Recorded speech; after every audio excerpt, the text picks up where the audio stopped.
Well, good morning. It's really lovely to see you all here, and a really good start, I think, of half-term for the children that I can see here.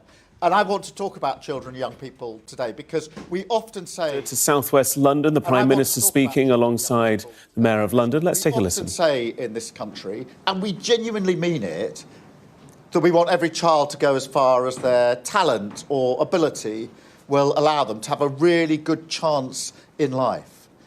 But it doesn't always work like that. And we've got to confront that reality. I was lucky, I was fortunate. I was the first in my family to go to university. But it didn't work even in my family. Because for my brother, who had difficulties learning, it didn't work for him. And that's the same for hundreds of thousands of children, year on year. The system doesn't work for them. And actually, they don't have the chance to go as far as their talent or ability would actually allow them to go. They don't get the chance to fulfil their potential. And we have to fight for those children. We have to fight for those young people. We have to show that we're on their side and we're a government that is fighting for them, that we're their government in many respects. Now, good things have happened in schools in terms of standards. The last Labour government put in place the framework for that, and that's been built on. And we need to acknowledge that, but it still doesn't work in the way that it should. I want to go back to my family again because, as I say, I was fortunate. I was being fast-tracked through the system to get to that university place. It was the most incredible experience to go from a village on the Surrey-Kent border to the city of Leeds to go to university and to set me up for a legal career. A really fortunate chance for me to fulfil potential. But for my brother, as I say, had difficulties learning. The system did not work for him. He got put to one side. He got forgotten. He didn't get the support that he needed. And he had to fight every single day just to count, to be seen, to be taken into account. And one of the things that's etched on my mind is something my dad said to me over and over again when I was growing up. Because as I was going through the system, he said to me, "You're not doing any better than Nick, your brother. Nick is doing just as well as you." Because he wanted to instill in me that everybody should have the same chance, that everybody should be gauged by their own ability and have the ability to have that push through. And we need to do that now. Now, it's got better. I don't doubt that from when I was growing up. But is it really true? Do we put equal worth into children and young people who don't want to go to university? Do we really, really value apprenticeships in the way we should? I think apprenticeships are brilliant, by the way. I'd really champion them. I think it's fantastic to leave school and go into an apprenticeship, which is just as skilled, uses just as much brain power, allows children to really show what they can do. But do we really value it? When we talk about what our children are doing, do we really value and talk up apprenticeships in the same way? Because I don't think we do. I don't think that we do. We still have this tilt in the system that suggests university is one thing and apprenticeship is the other. That's not true. It's not right. I don't believe in that. And we need to level this up. We don't believe enough in work, the power of work, what people can do at work. We don't talk this up enough. And so we need to change the system. We need to fight the system. We can't be complacent about this and simply say, well, it's all right, we shrug our shoulders. We've got to fight, fight, fight for the children and young people who need our assistance to make sure they can go as far as their potential and their talent and their ability would take them. So we're fighting for them. And we're about to do a white paper, which is where governments get to set out their proposals about how we make education more inclusive so that every child gets that chance, whatever their background and whatever their ability, they get that chance to go as far as they can on their own abilities and their own talents. So that's what we're pushing forward. And I want to talk about another aspect of challenge for children and young people, and that's social media.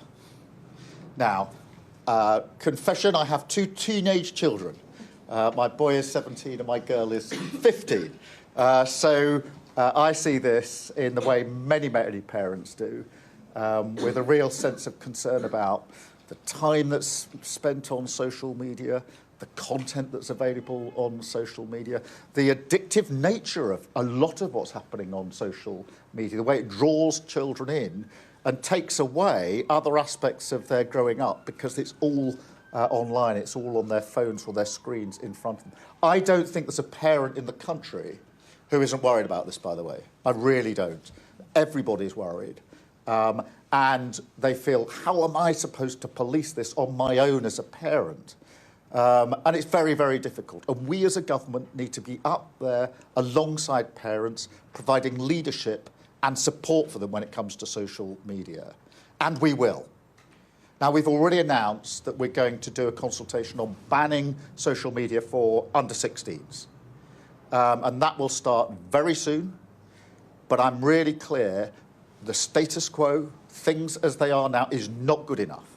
Nobody can make the argument that things can be left as they are. They can't, they're not protective of children, and we intend to act. But what we're doing now is taking the powers available to make sure at the end of that consultation we can move really fast. Because what can happen with governments, you saw it with the last government, we had an Online Safety Act, which is good because it restricts what's available online. The trouble is it took 8 years from the original idea to get to an outcome. We can't have 8 years when it comes to social media and whether we ban it or massive restrictions in place. So we've taken the powers now, we're taking the powers to make sure we can act within months, not years.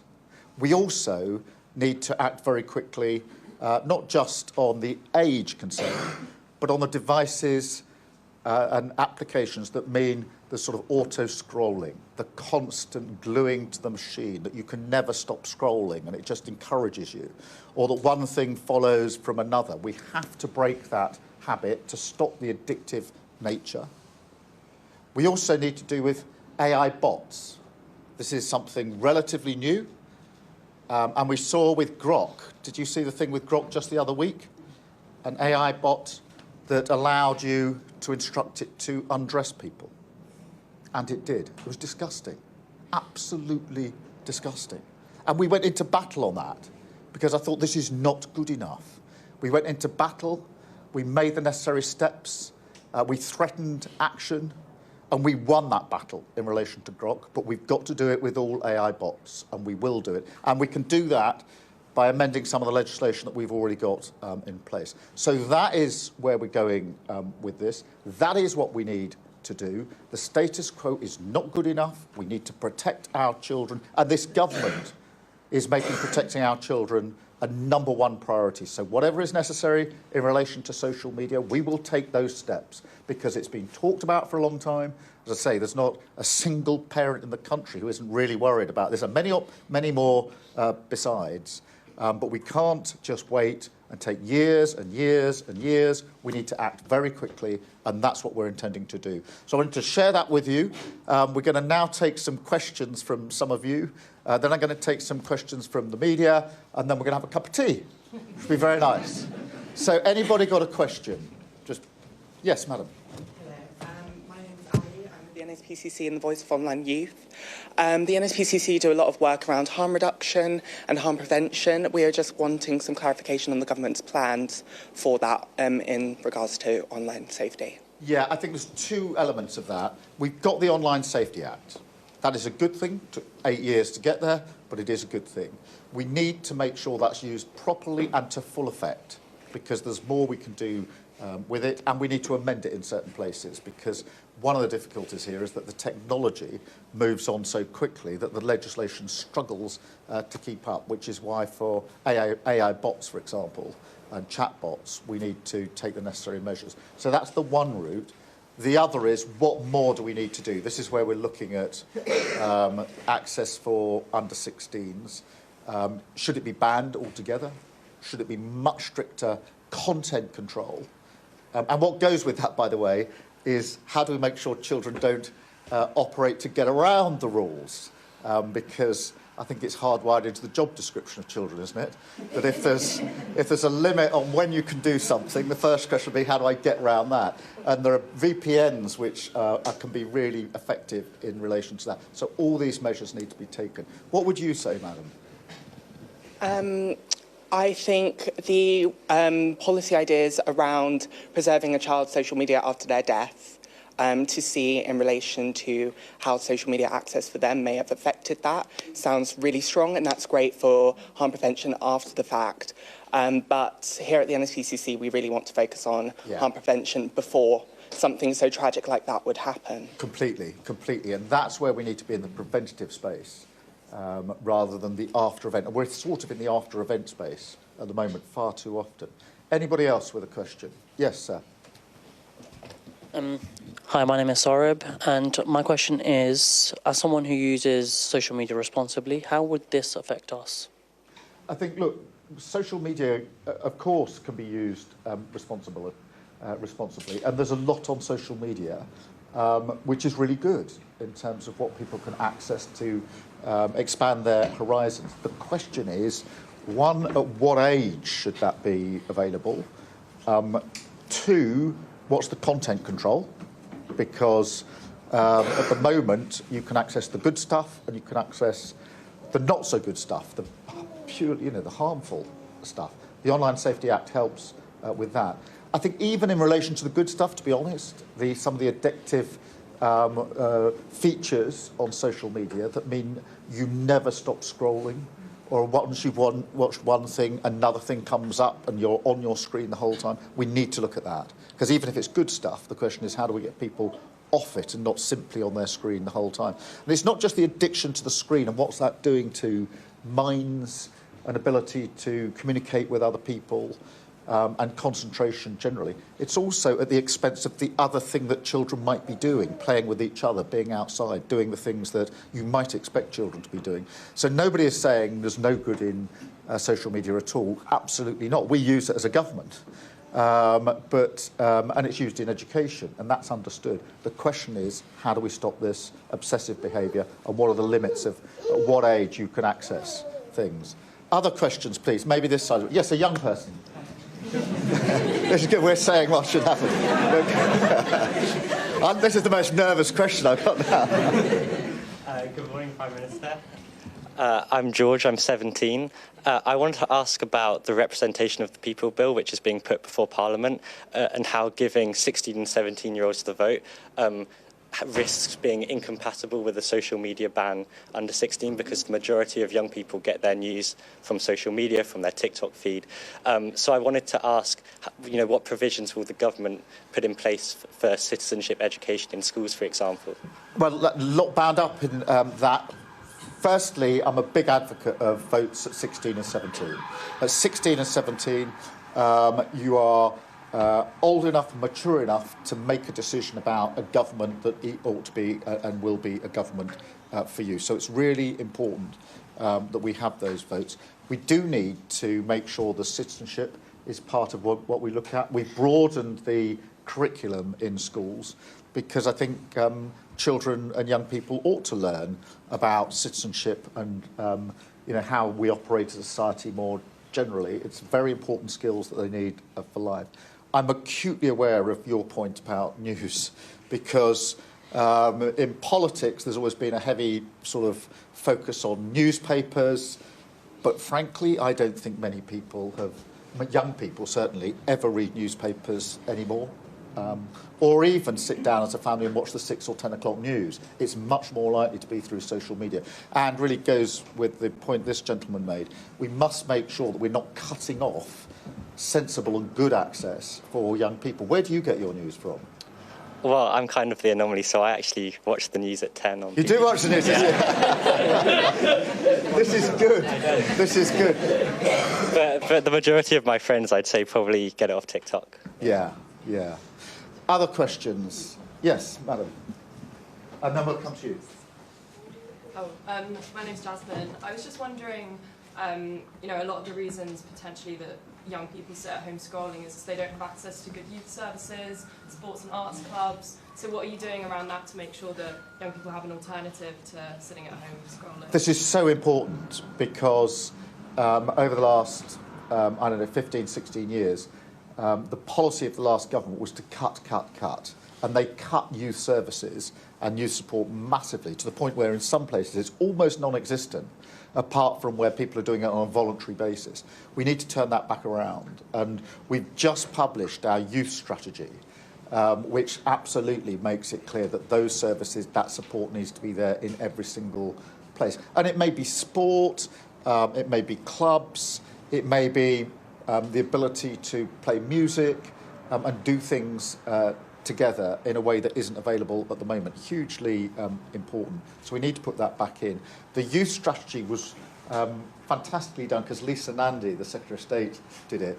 And she got a group of young people that she formed into a council to devise the youth strategy because she was really conscious that the last thing any young person needs is a politician much older than them deciding what they want. And so we brought them in. So the strategy actually has the fingerprints of young people. And they were the ones that said they want more services, they want more clubs, they want more that they can access. So they've actually got other things to do with their lives rather than get stuck looking only at social media. And that is really important in all backgrounds. Thank you. I've got a young person here. Yeah, hi, my name's Cosima. I'm from FlipGen. And I was wondering how the government's going to make sure that youth voice is properly included in the consultation so that, as you said, you know, any decisions made really meet young people where they are and address the harms they face. Yeah, we must have young people involved in the consultation, just as we had them involved in the youth strategy, because you will have strong views, and it's your future that we are talking about. And therefore this will be fully accessible. It will be a 3-month consultation. It'll start fairly soon, and we'll make sure that all voices are taken into account. That's the right thing to do. And there are mixed views. Some people very strongly say there should be a complete ban on under-16s. Other people, I think the NSPCC, say not so fast. You might drive children to other places. That won't be so good. We do need to take that into account. But what we can't do is take sort of months and months and months for a consultation, then years and years and years, so that you'll all be well past 16 by the time we actually come to a conclusion. If we're going to take action, and we must, then we need to be in a position to do it quickly, not slowly. And as I say, the Online Safety Act was passed or brought into being by the last government. It is a big improvement, to be fair. It is a big improvement. But honestly, 8 years from the idea that you need to protect against harm online to actually bringing in a provision. And amongst the problems is that in that 8 years, technology then moved on, and therefore the bit you've captured is all very well, but then there's the bit you haven't captured, which isn't so good. I'll take one more and then I'll go to the media. Yes, madam. Hi, I'm Zainab. I'm one of Georgia Gold's constituents. So you've got a great member of parliament. We've sort of touched upon this already about women's safety, particularly in light of the Grok AI scandal. And one of my biggest concerns as a young woman on the internet posting on social media is AI and AI misuse. So my question would be, as AI is constantly evolving, what actions are the government taking to combat that AI abuse? I'm so glad you've raised this, because most people in the room will know what happened with Grok just a few weeks ago. But it was grotesque. Having an ability to instruct an AI bot to undress, particularly women, online is just so grotesque and disgusting that you'd think it wouldn't be allowed. You'd think that platform provider, once they saw it, would say, take that down. But that wasn't the case. We went into battle on Grok, and the platform provider, the first response was not get rid of this disgusting feature. It was, we'll make it a premium service. So you've got to pay for it. I tell you, I'm kidding you not. That is the battle we're in. because the response was not get rid of it. The response was, well, if we restrict access to it to people who can pay for it, is that good enough? We said, no, it's not good enough. That's why we need to act here. In that particular case, we just fought them and fought them and fought them until they backed down. And I'm really proud of what the government did then. But that was, I mean, to go back to a point that was made slightly earlier, that's a reaction to something that's happened. What we need to do is get in early, and that's why we're going to bring in an amendment to existing bill going through Parliament so that we can get in early and take the necessary measures. So thank you for that. I think we're going to... yes, Shihab. Yes. Shihab Khan from ITV News. Prime Minister, a few weeks ago it felt as though the prospect of a social media ban for under-16s felt like it was a long way away. Now it feels as though we are edging slightly closer in that direction. Do you feel as though the government has been too slow to act in the past? Is this an indication that you want things to move a lot quicker? And what does your gut instinct tell you about a ban for under-16? And a quick second question, if I may. The think tank Labour Together supported you. Your former Chief of Staff used to run it. There are now calls for an inquiry into the claims that a report was commissioned by potentially a minister in your government that was then used to smear journalists. Will you answer those calls and will you launch an inquiry? Firstly, on the question of social media, look, we need to go at speed.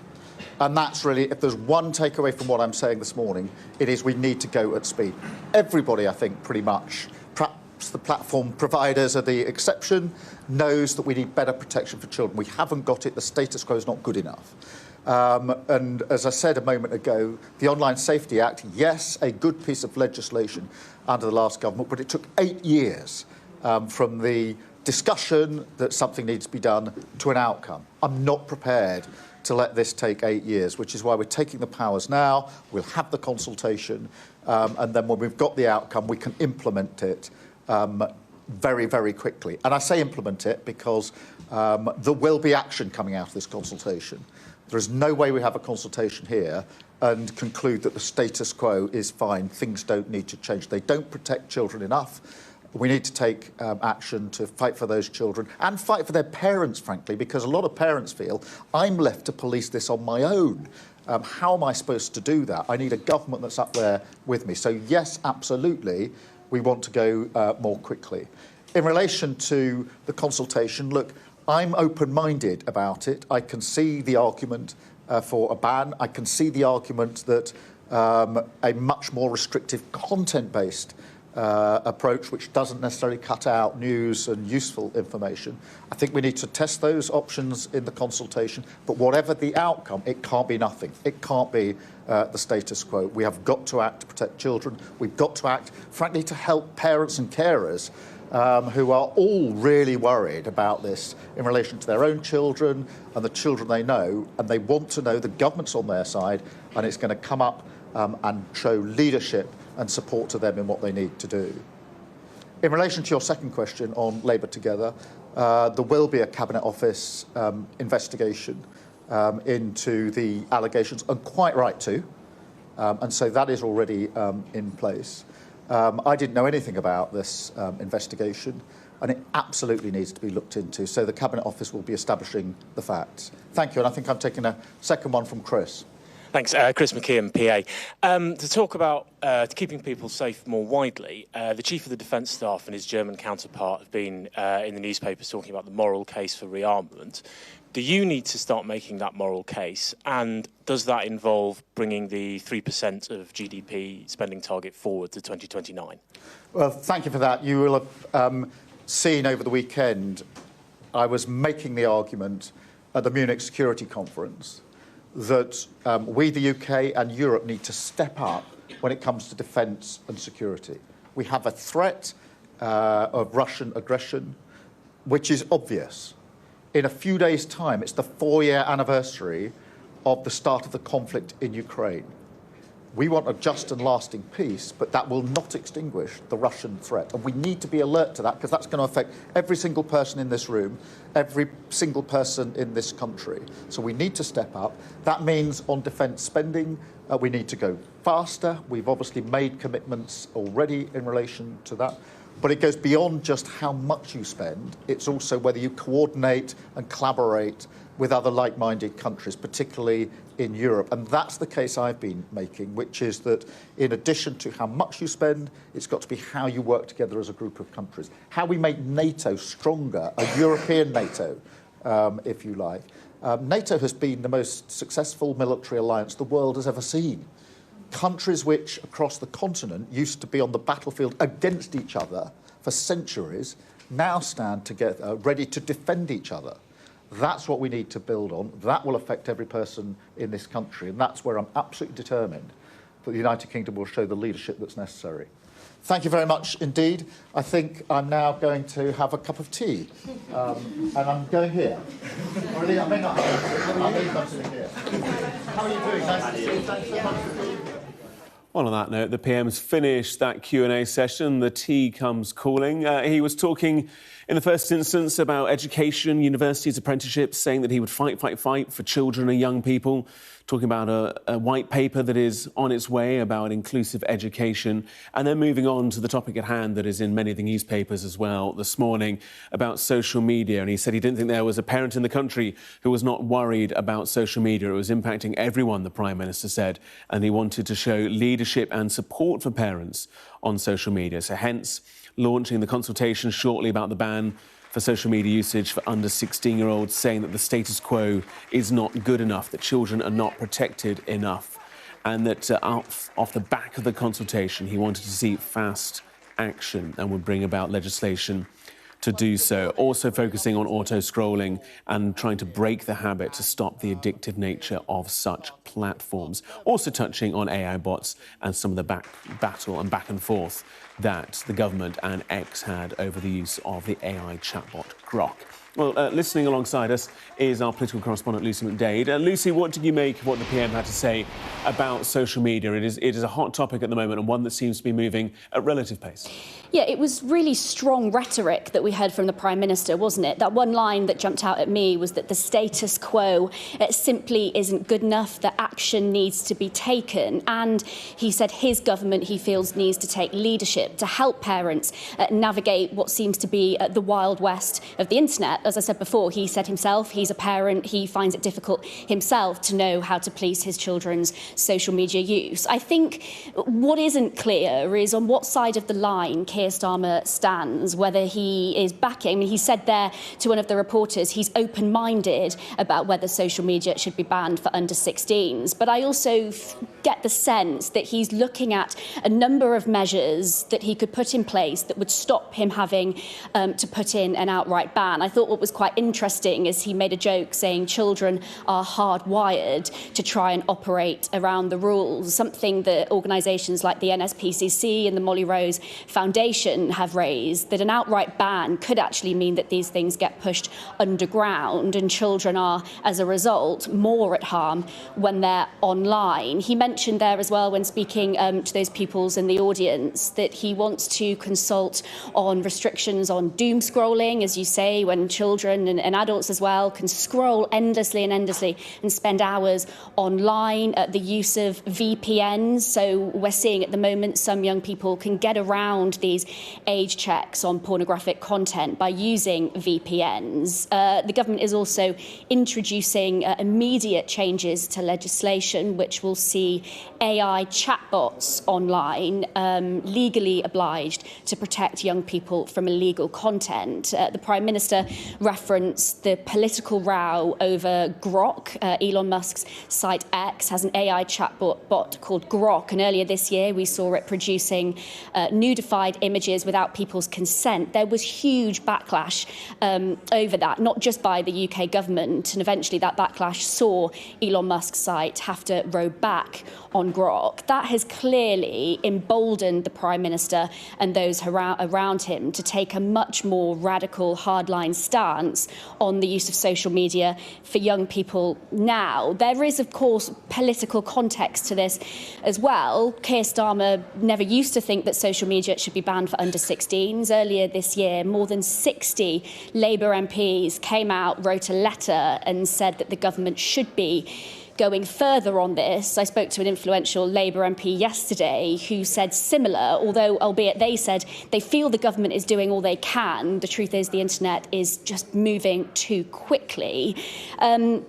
I think going from this, I mean, you saw last month as well, the House of Lords voted on an amendment to ban social media for under 16s. What was interesting today is that Lord John Nash spoke on Sky News about that amendment, kind of suggesting that actually the government up until now hasn't been moving quickly enough, but has been forced into action because of Labour MPs on their own backbenches, but also interventions from peers in the House of Lords. So I think this is going to rumble on. That consultation will go on for 3 months. I think the government critics, the Conservatives and the Lib Dems, for example, say that what the government is doing here is kicking the can down the road and in 3 months' time is going to have to make a decision on whether it supports that ban.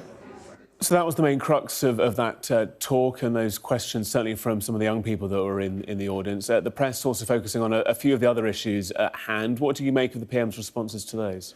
Well, the Prime Minister, on the reports that we saw in the Sunday Times this weekend about claims that the very influential Labour think tank used to be headed by Morgan McSweeney, of course, the Prime Minister's former Chief of Staff, who resigned last week. There are reports that that think tank paid thousands of pounds for a report into 2 journalists who had been reporting on the Labour Party. Keir Starmer says he wasn't aware of that investigation. We had Liz Kendall, the Technology Secretary, on Sky News this morning as well, talking about the importance of a free press. We understand that the Cabinet Office is now investigating those reports, and once we have an update on that, we will bring them to you. He was also asked by one reporter about the Prime Minister's remarks at the security conference in Munich over the weekend. The Prime Minister quite strongly suggested that we were going to have to move quickly in increasing spending on defence. He was asked specifically by a reporter if he's going to do that, by how much and when. We didn't get a straight answer from the Prime Minister, but I think it was quite clear from his remarks that the government is going to be looking at doing that. I mean, we see not just from the UK government, but from governments in Europe as well, that there is a need to increase defence spending. Of course, the questions here from MPs, ministers, will be where does that money come from and what has to be cut in order to do it. Lucy, good to have you with us. Lucy joining us there from Westminster. Plenty more on all of those stories on the Sky News website and Sky News app.